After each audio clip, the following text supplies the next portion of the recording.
pinakamalapit na premium outlet from Seoul. Tara, samahan nyo kami. Annyeong, Becky!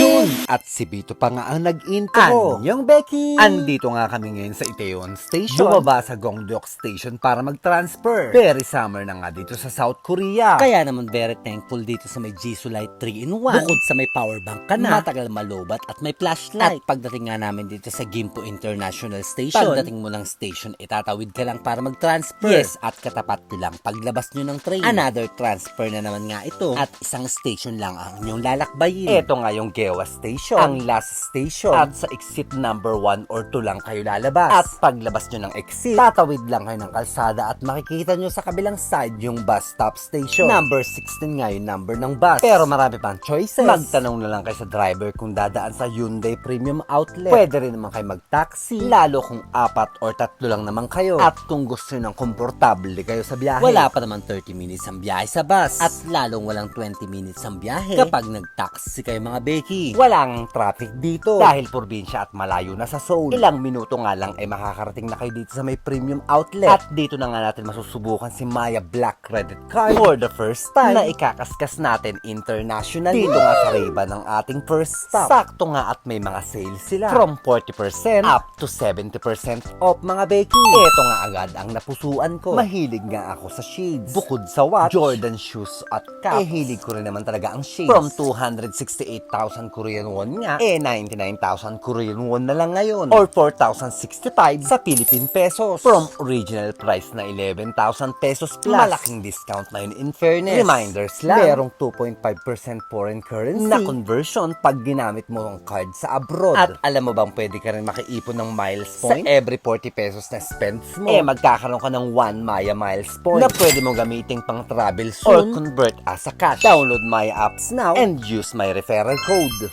Annyeong, Becky! Andito na kami sa Hyundai Premium Outlet. Kasama ang mga Balik Korea and Baby Kapudi. And si Bito at saka si Ate Ichi.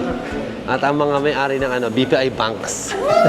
At dito nga sa Lakos yung second stops namin mga Becky. Super shopping nga si B2. At nag-live selling pa nga yung mga kasama naming managers. Habang naghahanap naman si Baby Kapudi at si ate na ipapasulubong namin kay tatay. In fairness naman talaga ang presyo ng outlet. Compare pag nasa Lotte Mall ka, Myeongdong, or kahit nasang tourist shopping destination ka dito sa South Korea. Bihirang-bihira nga magkaroon ng sale sa mall. Pero dito sa outlet, nagbibigay nga sila ng 50% off hanggang 70% off.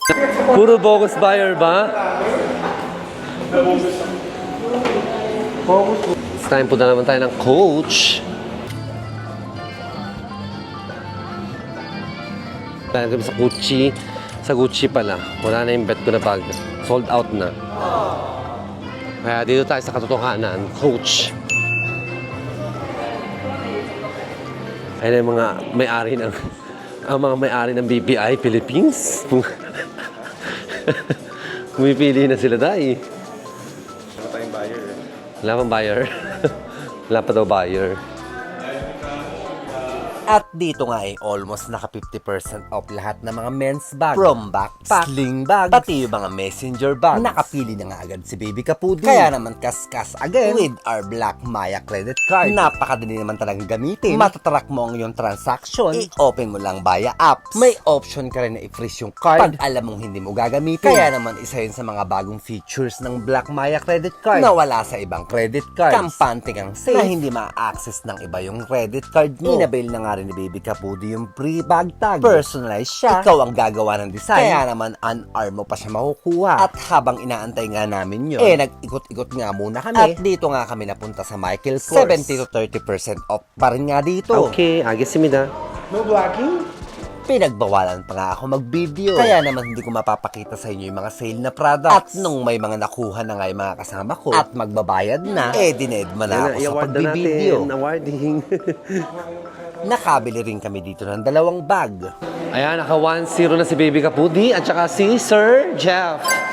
At pagkatapos nga ay pumunta na kami sa Nike outlet. Buti na nga lang at weekdays kami nagpunta. Dahil asahan mo ang pila kapag weekend. At lalo na kapag holiday. Ang mumura naman talaga ng mga Nike shoes dito. Very recommended ko talaga to. Lalo na kapag tourist ka. Tapos ang dami nag-i-expect sa'yo ng pasalubong. Perfect talaga tong outlet para sa budget mo. Ito nga lang ang binili ko dito. Training long sleeve na ginamit kong rash guard nung pumunta kami ng busa ni Baby Kapudi. May 10,000 Korean won na discount at 420 pesos na yun sa Philippine pesos. Samantalang hoard naman si Bito sa sapatos. Napakaganda nga rin ang view sa labas ng mall. May river view, nakadugtong na ng dagat, at pet friendly pa. Napunta nga rin kami dito sa may guest store. Super shopping na naman si Bito. Bumili ng cup at t-shirt. And of course, kaskas na naman ang ating Black Maya credit card. Kaskas lang ng kaskas to earn points.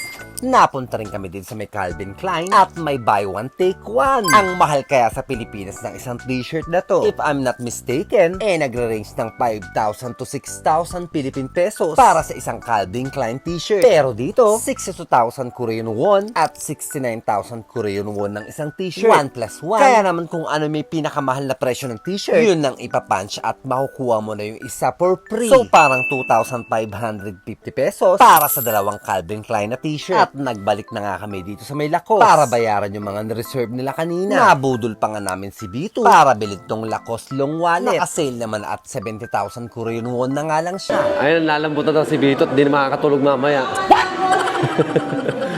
Super shopping, mga Becky. Ayan na. Success ang mga mga feeling mayaman.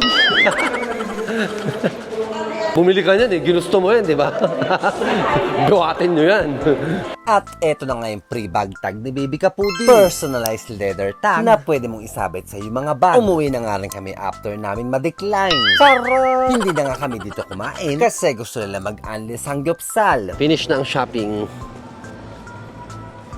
Solve na si Bito. Hanggang dito na nga lang mga Becky. Hanggang sa susunod na pagkakaskas. Love, love!